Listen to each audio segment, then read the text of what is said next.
All right, come on in, everybody. Welcome back to the Holler. TNHoller.com is where you can find us at the TN Holler on Twitter, Facebook, TikTok, YouTube, all that good stuff. We also have hollers hollering all across the state thanks to your support. Chip in a few bucks a month and get one of these sweet holler hats like the one I'm wearing. I also want to shout out, as always, our sponsors who support us. If you need to buy or sell a home in Middle Tennessee, please do it through Elisa Parker. That's a great way to support us. If you need a lawyer, Abby Rubenfeld is very supportive. And we also have a new sponsor, Peggy Hubbard. If you need insurance, auto, home, or life, not health, Peggy Hubbard is who you should call. These are just good ways to support us. We really appreciate it. It's been a little while since we've been on here, so just want to make sure to thank them. Today we're talking to Jim Torino, who is one of a few Democrats running in the 5th district, which happens to be where I live, and it's currently represented by a horrible human being named Andy Ogles, who we lovingly call Pinocchio Ogles around here. Jim, how are you today? I'm very good. Thank you. And thanks for having me on here. Great to be here. Which do you prefer, Pinocchio Ogles or Andy Fogles? You know, I got to tell you, man. All right, you don't have to pick. So Jim, just tell us, I guess, how you decided to do this. It was an interesting turn of events, I guess. It was about the first of the year. I was reading this book written by a professor who had wanted to understand fascism. He really wanted to understand how those in Germany could have succumbed to fascism. And so he wrote this book back in the 50s. He actually did some research. He went over, it was a visiting professor, it was a US professor, went to go visit Germany and interviewed 10 men, 10 normal men, carpenters, electricians that were in the Nazi party. He wanted to understand how his countrymen, how these folks could succumb to fascism.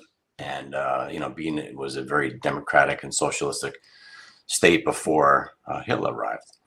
And as I'm reading this book, of course, we have the presidential election and Trump gets into office. And so I'm reading, of course, the insights from people who have lived through this fascist period. And so anyway, long story short, the things that I had taken away from the book really took away these two things.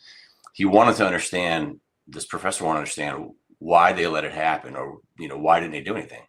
And they said, well, this fascism happened over a long period of time. It was kind of a slow burn. So it happened over a long period of time, and then all of a sudden, all at once.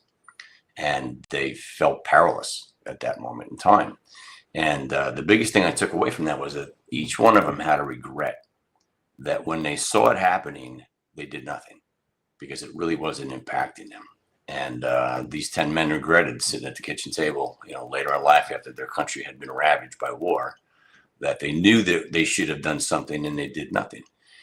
And so I think it was the day that Congressman Ogles announced that he was going to support changing the Constitution to let Trump run for a third term. I was like, sorry, got to do something. I don't want to be one of those dads that are sitting back, 5 years from now saying I should have done something, and now we live in a fascist society. And so I decided to jump in. Do something. I guess really that was the point. I wanted to do something. I didn't want to do nothing. And so back in March, I jumped in. I think I was the first one actually to officially declare being in the race. Well, I understand that feeling. I ran for Congress actually in the 7th district in 2018 for very similar reason. I mean, I felt radicalized by Trump winning. I jumped in, not too long after he won. At the time, Marsha Blackburn was holding this seat, and I felt like I had to do something too. So I fully understand that. What's your background? Tell people a little bit about who you are. I could be completely wrong, but I don't sense that you're originally from Columbia, Tennessee. I am not. I'm a transplant, like a lot of people in like Tennessee. Me. Yeah, I mean, a lot of folks in Tennessee are transplants. There's very few natives left, but born and raised up in New York, up on Long Island. I had a feeling. Moved to the South back in 99. So I've been in the South, been into Tennessee in 99, moved to the South actually in 87. So I lived in the South for a very, very long time. We've had our kids and raised our kids here. in the South, most of them here in Tennessee. 26 years in the state. That's my home, and I love it here. It's when I first moved to the state, I'll never forget telling people that it's a strange thing to say this now. It was the highest concentration of nice people that I had ever met, coming out of the North. And I still believe that. I mean, I still believe that there are great people that live in the state. I think we live in this really kind of weird time where hate has been given license, to come out. But I'm currently the chief operating officer for a healthcare company. It's a national healthcare company. We serve the handicapped of the world. We provide services. I'm sorry? What is the company? It's called Station MD. We provide a service where if you're disabled, you might have cerebral palsy, you might be in a wheelchair. Instead of going to the ER, which is a kind of a traumatic experience, you can speak to one of our docs. We do a video teleconference, and a lot of times, the majority of times, we can keep people from having to go to the hospital. And so, and these are folks that are either intellectually or developmentally disabled. And so we're helping, my professional job, my day job, we're helping the most vulnerable, and we're removing expense out of the healthcare system. For people who go into the ER, a lot of those folks, it's a pretty high statistic of somebody who that's disabled to go to the emergency department, they get admitted. And one of the biggest costs for the insurance companies, aside from transplants and cancer treatments, are admissions and readmissions. And so our value proposition is it's really a great thing that we do, not just for the patient, but for the patient's caregiver. A lot of folks live in group homes, and you can imagine having a group home director having to take 5 people to the ER for one person. Just not a good thing. And so I'm also the chief operating officer, chief executive officer for a local nonprofit called the Friend Foundation. My wife and I started back in 2016 here in Tennessee. We help a plethora of people. We help those that are homeless or at risk for homelessness, those that are recovering from some sort of addiction. Really, the nonprofit was built to help improve people's well-being. I know it's kind of a broad term, but when we see someone who needs help, we ask a lot of questions. And, one of the first questions is, what do you need? We wrap it around these social determinants of health. And so, if you don't have a place to live or access to food or access to medicine, your health is pretty bad. And so, we designed the program to say, what is it that you need and how can we help you get that? And, so I look at my professional life and my personal life as kind of in that same boat. We're helping those that are most marginalized and those that are most at risk. And, it's when I think about transferring that, I'm no politician. I'm not in politics. I'm not part of the establishment. And I think that really gives me an advantage. And I think it gives the voters an advantage. They're going to have an opportunity to pick and choose, in this Democratic primary between, some politicians, an educator, an attorney, and a chief operating officer, and someone who's, and that's me, by the way, who's already doing the work of helping the people here, on the front lines. One of the things, Justin, that we ask is, what do you need? One of the things that we never ask is, what's your political affiliation? We don't care, man. You know what? If you're hungry, we're going to help you find food. If you're living on the street, we're going to help you find a place to stay and get out of the rain. And so, that's the kind of thing that we want to continue on. In this district, we've got 800,000 people that, live in District 5. And my question to them is, what do you need? And then I'll ask myself, how can I help them get that? I think, unfortunately, Congressman Ogles doesn't ask that question. He's not asking what they need or how he can help them. He's asking how he can help himself. And we've got to change that. When I looked into what he's done for the district so far, nothing. No, he doesn't do anything for the district. He doesn't care about people. And I think Republicans actually know that. That's why he's got a primary challenge in Charlie Hatcher now, which, you may end up not running against Ogles, because that feels like one that actually might be tough for Ogles to handle. You mentioned that you're in healthcare. I'm curious, right now we're in the middle of a federal shutdown.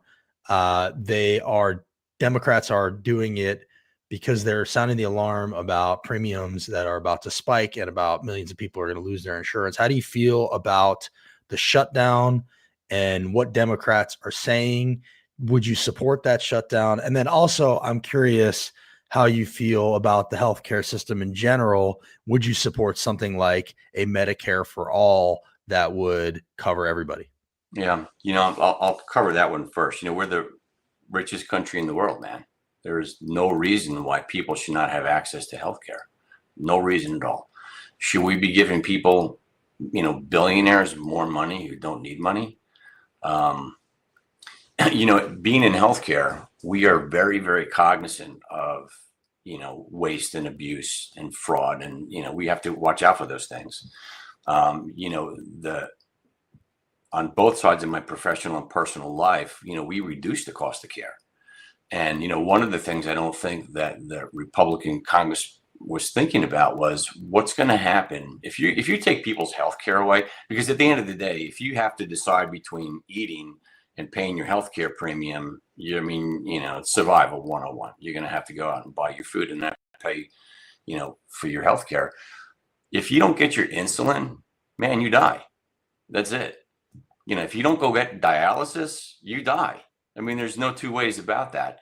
And so I'm not sure that they thought through that a lot, really. What's going to happen when people don't pay their healthcare premiums and they can't afford their medicine or they can't afford the dialysis? You know what they do? Because we see it all the time.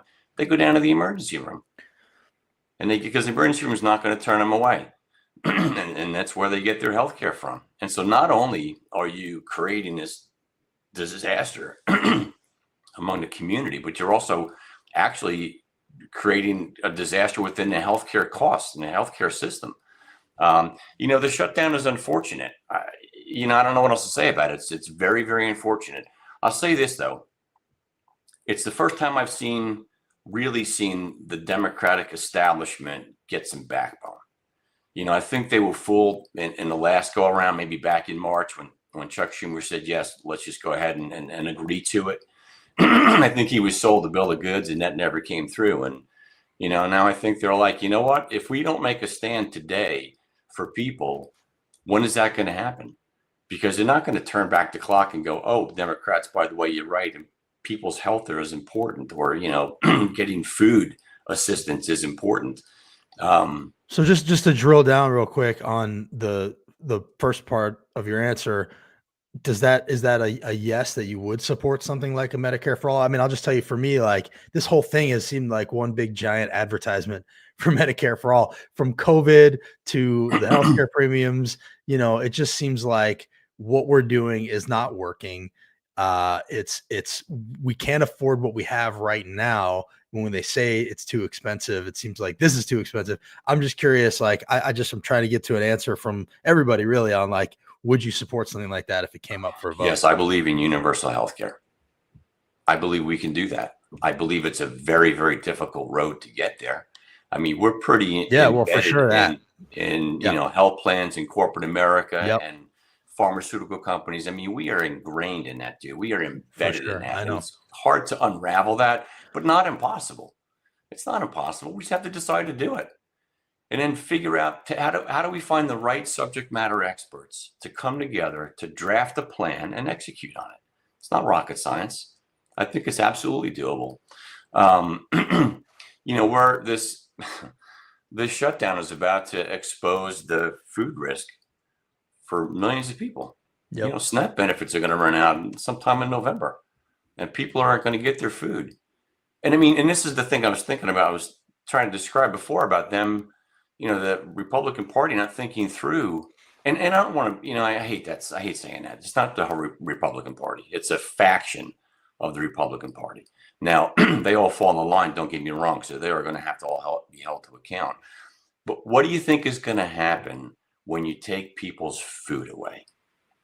Nothing good's going to come of that. Either people are going to die or people are going to resort to some means where they have to go out and steal their food. That's a reality. It's interesting because in a nonprofit, we see that. We see folks that, have been homeless and have zero income and have had to resort to something like that lands them in jail. And so, I don't know. I feel like we're living in a comic book world. It just doesn't even seem like it's real life to me. I've lived in this country for 60 years and we figured out how to get it together. I'll tell you why I think that I'm the right candidate. Let me start Sure. with That that was going to because be my next question. How do you yeah, differentiate yourself from the other Democrats in the race? I'm not in the establishment and I'm not a politician. That's not to say that I'm foreign to politics. I mean, in business, there's politics, all around you. In our nonprofit, for example, we wanted the city, Columbia, we wanted the city to help us out with the homeless population, and they wouldn't or they couldn't or whatever the situation was. So we escalated it to somebody who was a state representative, which, by the way, is in another party, not a Democrat. And he was very gracious and willing to help us out. And I think it's actually odd. I won't say his name because every time I do that, he calls me. He's like, "What are you doing?" My constituents are going to, the heads are going to explode if they feel like we were, he was helping a Democrat, But anyway, we passed legislature. We were influential in getting a bill passed that forces the state to go back and review how they spend their money. There was the TANF money that comes through the federal government to the state is really to help families. It's families first. It's a bunch of money every year. It's $200 million, give or take, to come in, and that money is supposed to go to help needy families. Well, the state sat on some money for 4 years. 4 years, this money didn't get to the people that needed it, and we found that out. And we were like, well, who's looking after that? If I'm a congressman, if I'm Andy Ogles, I would want to know, where's that money? Why is that money not getting to my constituents? And so, those are the kinds of things. So anyway, we were very influential in getting a bill passed that is going to force the state now to look on how that money's being spent. What is the mechanism? On the professional side, excuse me, we lobby states all the time to help improve the quality of care, especially for the folks that we help. These are disabled, and these are the most vulnerable of the most vulnerable. So, one of the things that I don't know that people really understand, and maybe a politician doesn't understand this, in corporate America is not a democracy. I mean, you got a CEO, and it's pretty much a dictatorship. I mean, he doesn't have to act like that, or she doesn't have to act like that, but it can be a dictatorship, and that's Trump. I mean, that's the guy's mindset, right? His mindset is, I'm in charge. It's my way or the highway. If you don't like it, you can leave. And all of the people that are in his corporations are employees that can be fired. Well, he sees it, and he uses that same mentality in the federal government. As the commander in chief, he thinks that a guy like Mike Johnson is his employee. And Mike Johnson buys into that. Mike, you don't work for the president. You work for the American people. They're the ones that hired you. And so when you start to dissect that a little bit and go, oh, wait a second, you mean he's acting like a businessman and not a politician? Because there's politics in business and there's politics in government, and those politics are different, very different. I know the politics of business. And I think when you start to think about it and dissect, oh, how is he really thinking? What does that really look like? When a guy like Trump, as a CEO, his first thought is to his own company and to himself, not of his customers. That's right. And guess sure. what? He sees the American people as his customer. And that's not really the way it's supposed to be. We're not his customers. Actually, the American people are the board of directors. We get to tell him what to do. He seems to see them as his piggy bank more and more. I mean, we're seeing he's now, putting $250 million into this ballroom. He's making the DOJ give him $230 million, apparently for restitution for investigating him. My question would be, you live in Columbia, not a blue area. You probably are around a lot of Republicans. How do you break through the fog of disinformation to tell them what's really going on? Because I've found it to be really hard. When I do talk to some Republicans, and when I try to talk to them about this stuff, they immediately say, well, Biden did this, Biden did that, and they don't want to hear it. A lot of times they can't even hear what I'm saying to them about his corruption. How do you break through? Yeah. When you think about the political spectrum, right, the spectrum of it all, you've got the right and then you've got the alt-right. And you've got the left and you've got the far left, and then you've got, this, what I would call this centrist group of individuals that make up what I think is a majority of the country. These are Republicans and Democrats that are pretty level-headed. been around for a long time, understand how things work, understand that we need to cooperate and collaborate to get things done, understand that we're all not going to get our way, but that's okay. It's, what's best for the American people, in a broad swatch. I'll tell you something interesting. So when I launched my campaign, I launched my website, and the very first person that reached out to me was a Republican. And he called me up and he's like, "Hey, I like what you have to say. Do you mind if we have a cup of coffee?" And I'm like, "No, great." So I meet the guy for coffee. We sit down. We had a great conversation. And if we had never known what our political affiliation was, we would think that we were like-minded with one another. We get that Venn diagram, and you've got this crossover between Republicans and Democrats, that sit in the middle. And what he told me was, and I'll never forget this, he said to me, "My party has been hijacked. They don't represent me anymore. And I feel like I'm orphaned." I said, "Do you know other people like that?" He goes, "Absolutely." And so I said, "Wow." I said, "Well, let me start to think about, what does it look like for me to, in order for this seat to flip, this is an R+8 district. In order for this seat to flip Democratic, you have to get more Dems out to vote. Not always the easiest thing to do. You've been in politics, you've been around it. It's not impossible, but you'd have to have other things happen. You'd have to have some Republicans vote Democrat. That's just the nature of it. You'd have to have that happen. And so I wanted to understand, are there some Democrats that are unhappy enough with the Republican Party that feel like this guy do, that would be willing to say, "Hey, you know what we need? We just need some steady leadership. We need someone who's not in the echo chamber that's sending memes out every day." You know what I mean? And so what's interesting is that, as I go along the way, I keep waiting for the universe to tell me, "All right, stop, Jim, just get out of the race. You're not going to win. It's not practical. It's not probable, But as I continue on, I continue to meet more and more people, Democrats and Republicans, that are like, "We've had enough. We want to go back to politics when people were nice with each other." I'll tell you what I found. I'm in the echo chamber like you. Social media, it is the echo chamber. I mean, you got, far lefts and far rights, just everyone's just yelling at each other.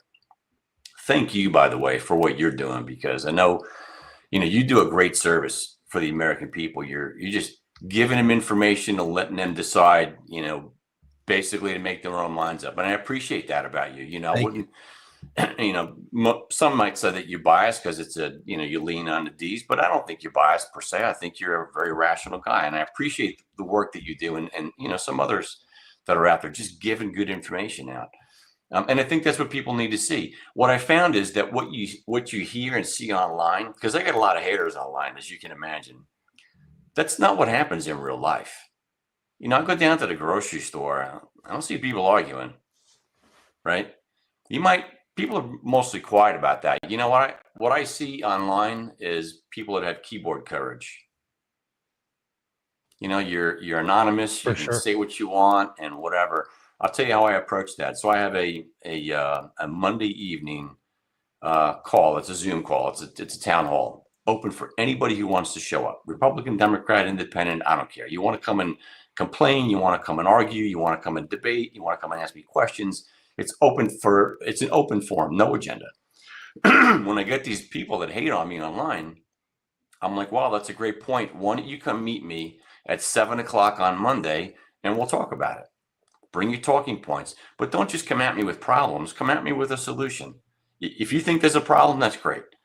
What's your solution? Stop complaining and come out with it." Nobody shows up.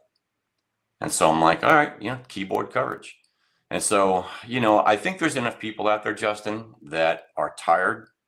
I'll tell you, just in 1 minute or less, I started the nonprofit to combat bullying. My kids were getting bullied in school, and I don't like that very much. So I was like, well, how can I develop a program that can turn the tide of bullying, that can reduce the incidence of bullying? I found out I didn't know enough. I went back to get a PhD in social psychology so I could understand human behavior. And I learned so much about what drives people's behavior. And the one thing I take away from that, of all of I've learned about how to stop a bully, is to change the balance of power. A bully bullies because they have the power over the victim. And when I looked at what was going on in Washington, you've got the Republican Party has a supermajority right now, and the president's able to bully the rest of the country. And so I thought, well, what could I do? I was telling you before, I want to do something. I didn't want to do nothing. Can I change the balance of power in the House? The House was a couple of seats, one way or the other. And, typically in a midterm, sometimes that pendulum swings. And so I'm like, you know what? I'm going to try to change the balance of power. And at least let's stop the bleeding, right? We can go back over time and try to redo and undo some of the disastrous work that's been going on. I mean, this stuff is really going to hurt the American people. So how do we go back and undo that? I could keep going, man. I mean, well, I'm going to wrap you up here real quick. I just want to ask about one particular thing that, I think has kind of, I don't want to say like separated Dems, but one thing I think Dems want to hear from candidates right now, and this is, I know that we're in like a sort of a ceasefire here, but people are still dying in Gaza. I'm a Jew with family in Israel. Grandparents survived the Holocaust, but for me, this is a really important issue. So, where are you taking money are you open to taking money from AIPAC or not? That's be one question. And then also in terms of like when you got in there, I think one of the questions that faces Dems, or they did face at one point, was, an arms embargo or like drawing a hard line with support for Israel with what they're doing. So where are you on the Gaza situation in AIPAC? I don't take money from AIPAC, and I'm not expecting to take money from AIPAC. So, I don't want to be beholden. That's really, and again, if you go back to the establishment, the establishment is beholden, and I don't want to be beholden, right? I want to be my own person, make my own decisions for the people that I represent, right? No one is going to blame a people for protecting themselves. And, when I think about Israel and, what they decided to do in Gaza, nobody would blame them for doing that. I think a measured response would be totally acceptable, but that measured response, I think, is the linchpin right there. What is a measured response? What does that look like? Am I for the mass murdering of women and children? Of course not. I mean, the answer to that is no. Does Israel have a right to protect itself? Yes, of course, 100%. Should there have been a measured response? Yes. Should we have been involved in that? Yes, I do believe so. Should we be involved in genocide and mass starvation? No, absolutely not. We should not be. The Independent Commission in the UN has already deemed it a genocide. It's, we're at the level 5 famine, and there's only 5, and we're at the top of the line there. And so, what is the lever, right? Is the lever to just cut money off? I'm not sure that that's the lever. I think the lever is diplomacy. I think we do have the ability to influence what happens in Israel. And I think it was up to the president to influence, and he didn't. That's his failure. He could have influenced that. Talking about Biden? No, I'm talking about Trump. What about Biden? Every president has the ability to influence other nations, and we talk about influencing without authority, right? But in this instance, you're the leader of the free world. You may not have authority over Israel, right? We don't have authority over Russia, but we have influence over those countries. We have great influence. Should we allow it to have continued? No, I'd say the answer to that is no. Am I against killing women and children indiscriminately? 100%. Are we going to root out every member of Hamas? Does anybody really think that that's realistic? In order to do that, are you going to kill everybody? No, of course not. Come on, man. So, and I'm not sure that answered your question, but. Well, I guess, I think what people in the Democratic Party are looking for is, first of all, not taking money from AIPAC. So that's a good start. And then, I do think there needs to be a hard conversation about, what we're providing to Israel. You talk about lever. I think that is the right question. And, we send them billions of dollars a year.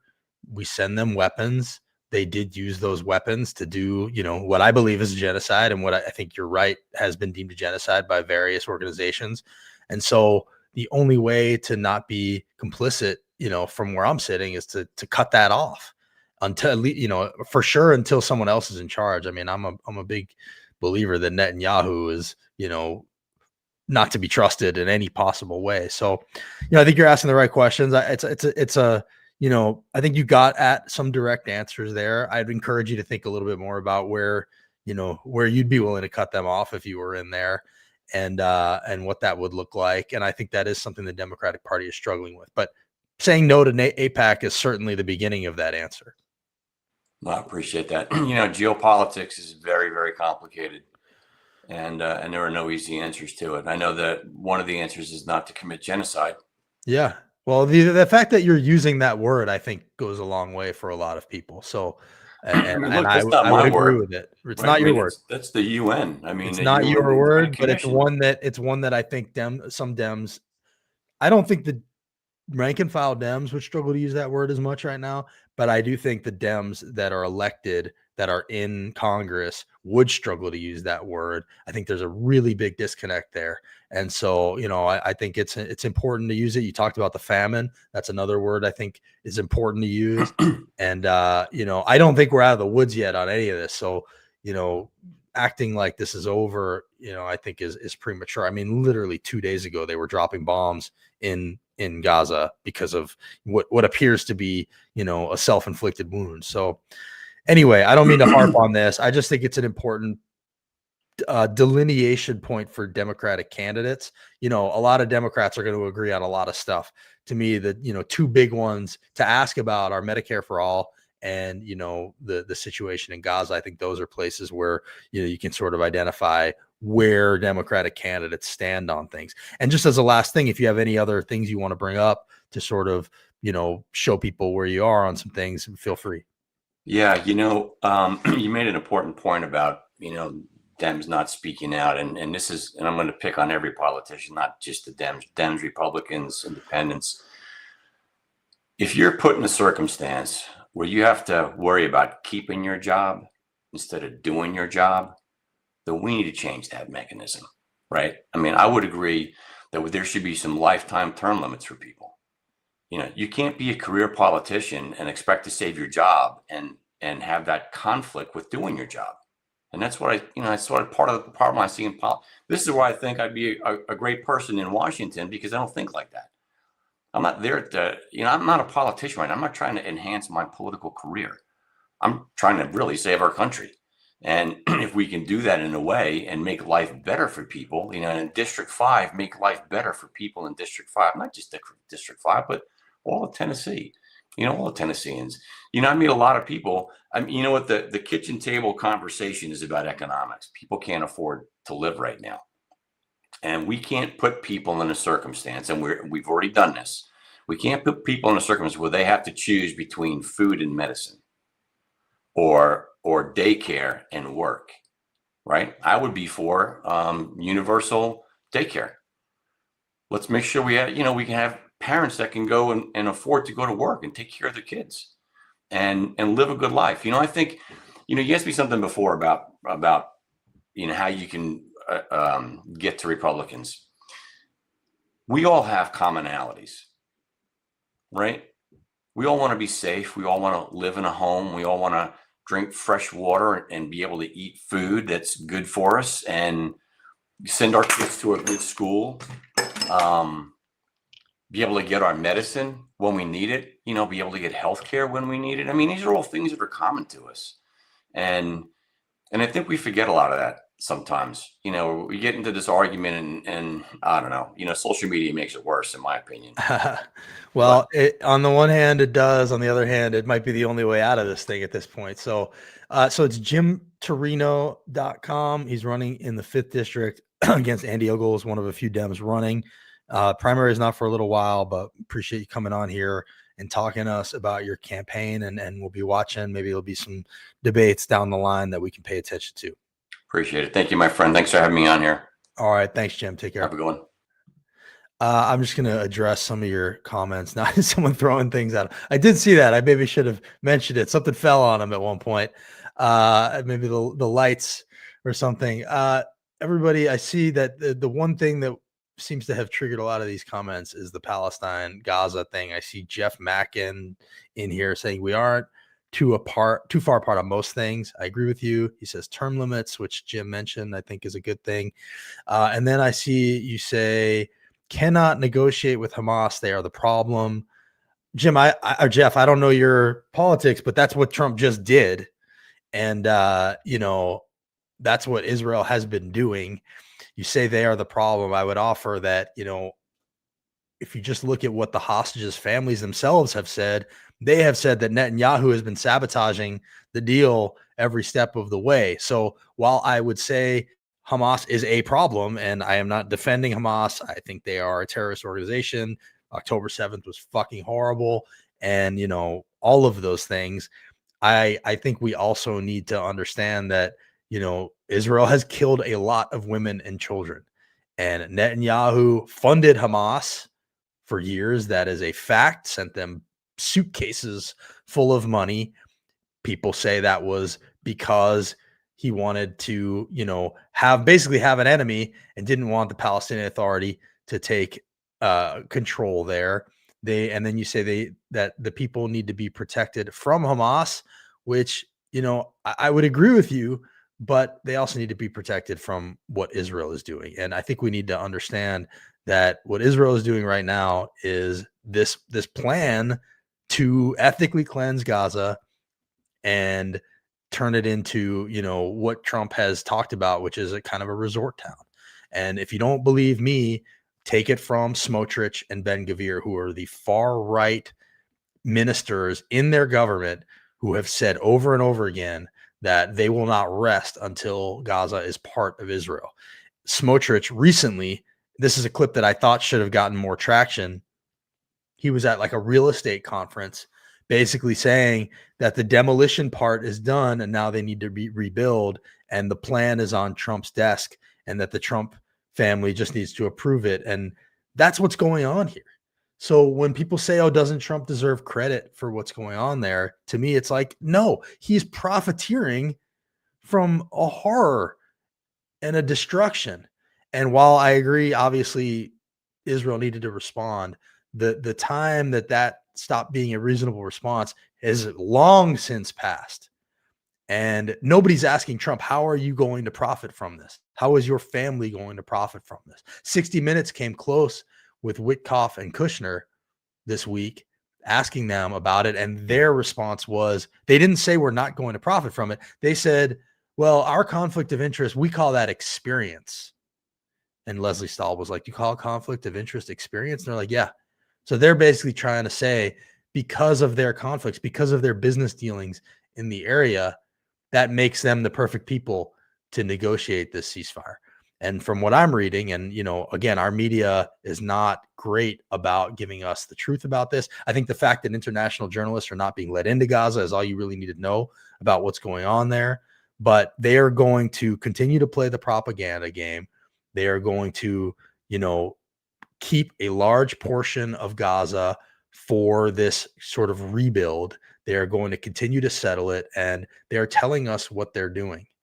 And if you look at just Smotrich and Ben-Gvir and what they're saying out loud, you will see that this ceasefire is nothing short of a ethnic cleansing of Gaza.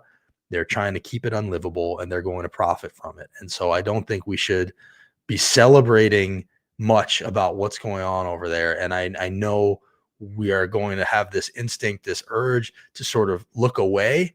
And I think we can't look away from what's happened there. And so that's what I would say. Kushner, Jeff, I mean, you're saying some things I agree with and some things I disagree with. Kick out Israel and Hamas. Okay, so I'm not sure exactly where you stand, but I agree with some of the things you're saying. I just think, we can't be naive about what's happening there and about the role that Trump has played in what has gone on there. And I think a lot of Democrats are complicit in this also. So that's just what I would say about that. And it's just to bring it back to this, episode and Jim's race and, any Democratic race right now, I think it's important to bring this up with any and all candidates, because to me, it's not that it's a litmus test about this, but to me, it's like, if you can't be clear-eyed about this, it's hard for me to trust that you're going to be clear-eyed about other stuff too. That's kind of how I feel about it. So it's not just about this. It's a moral compass issue to me. And it has been that for a long time. And not taking money from AIPAC is a really good start. So anybody that, waffles on that, I'm going to have a hard time trusting. And, we've seen, I think, too many Democrats on the national stage waffle on that already. And, and then have to walk that back eventually. And my message to them would be this: you're going to get there eventually. You're going to say no to AIPAC eventually, because Dems are not having that. And so you might as well save yourself a headache and do it now, because you're going to get there eventually. That would be my advice to Democrats. And, we saw Newsom waffle on it. We saw Buttigieg waffle on it. Like, just get there now, because you're going to get there eventually. Thanks to Jim for coming on, and we'll see you next time.